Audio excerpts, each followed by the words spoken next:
these are the 5 stamp sets, and we're going to make another card, and we're going to use number 5, the birthday one, and number 2, the for you one. Get rid of those ones. So I quite like the candles. I'm going to have a play with these little candles. Okay, so I'm going to start with a 5x7 card blank, and I'm going to find a centre circle area to fit our candles in. So I'm just going to measure the centre point. It's about there, I think. I'm going to guess about there, and then measure down. Yes, okay, it's about there. So it's like a square area in the top area with a circle in the middle. Just going to slightly rub out the pencil marks. I have a circular thing I do keep a few lids because I quite like to just quickly draw around circles. So this one's a good size. So just lightly draw around that. And I'm also going to draw around a scrap piece of paper as well, which we're going to use later on. Right, now we need to fit our candles into the circle area. So we'll put the biggest one in the middle, and then if I put that lower down, raise that one, the smaller one higher up. It's about there. Make sure they're straight. Put them on my stamping block. And we're going to use some, I've got some Versamark ink here. Oh, let's mask off this. So I need to just cut this circular piece out. So I'm just using it as a mask, so that I only get the image in the circle.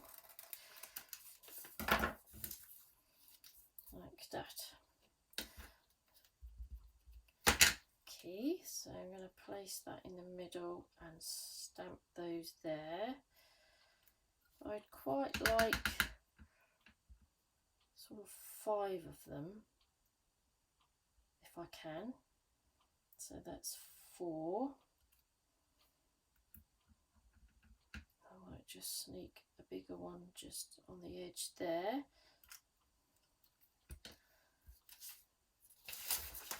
And I'm going to use some gold this time, some gold embossing powder.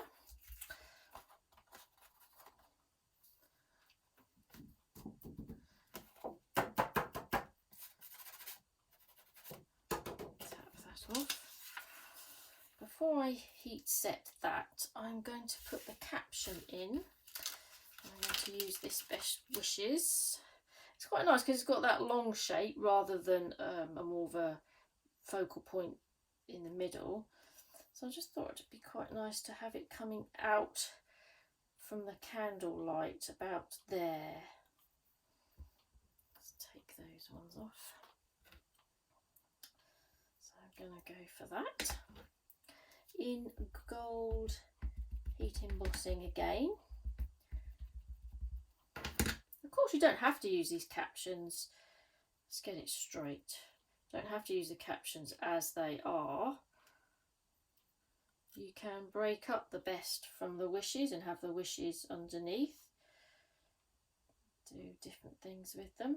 But I'm going to keep this one as it is.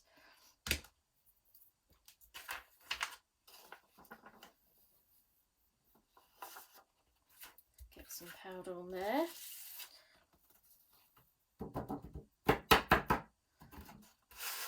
Just a bit on that bee.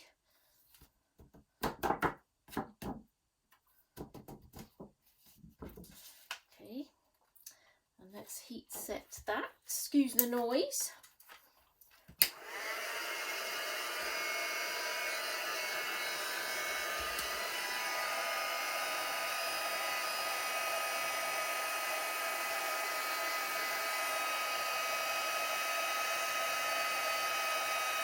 It's going now.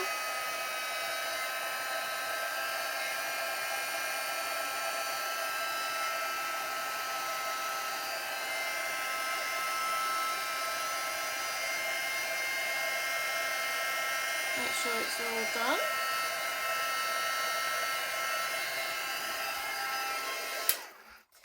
There you go. Hope that wasn't too noisy for you.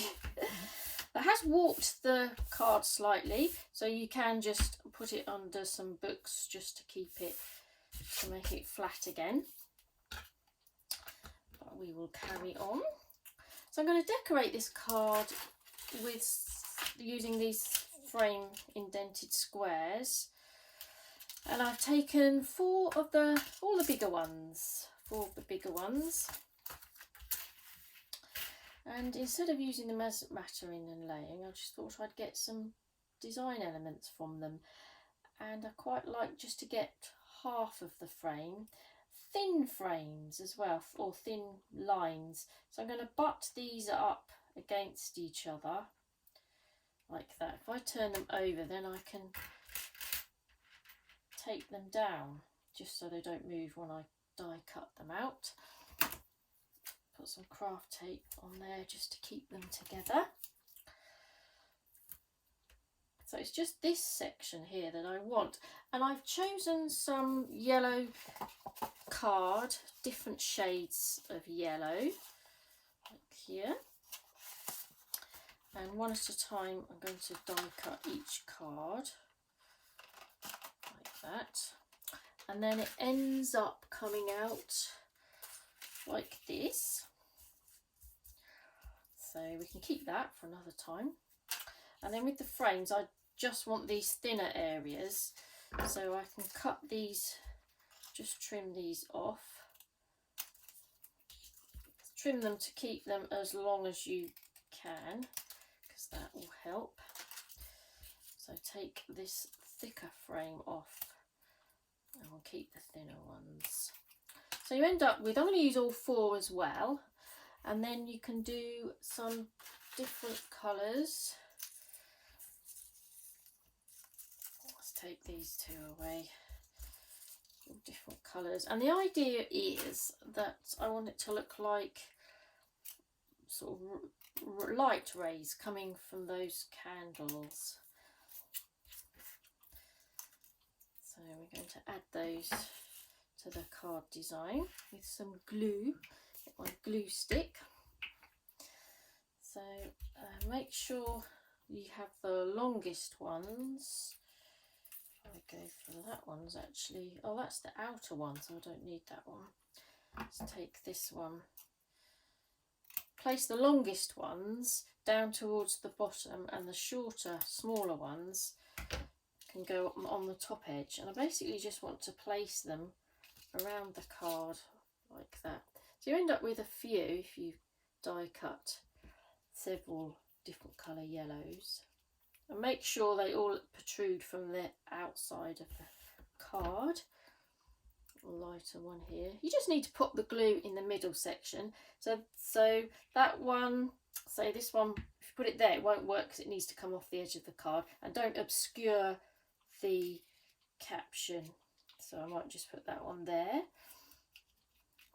Let's have a nice bright yellow one as well. And you can overlap them.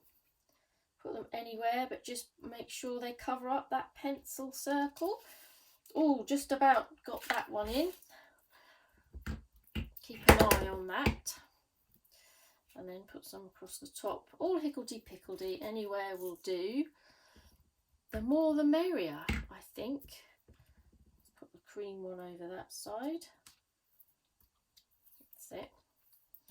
Keep going round with all your different colours.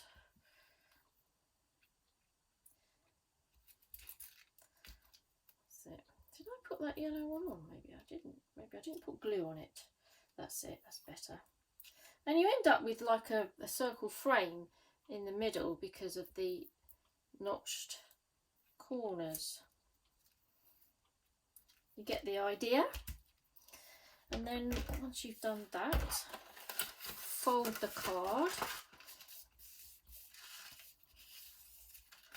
and then you can trim all the tails off to exactly the edge of the card, like so, and you get them to fit the card. And it's nice that they're not glued at the edges, so they're all loose. And then here's the one that I did earlier, you can see. So it just creates a different effect and perhaps an interesting way to use the nesting dies. Hope you like it. Thank you for watching.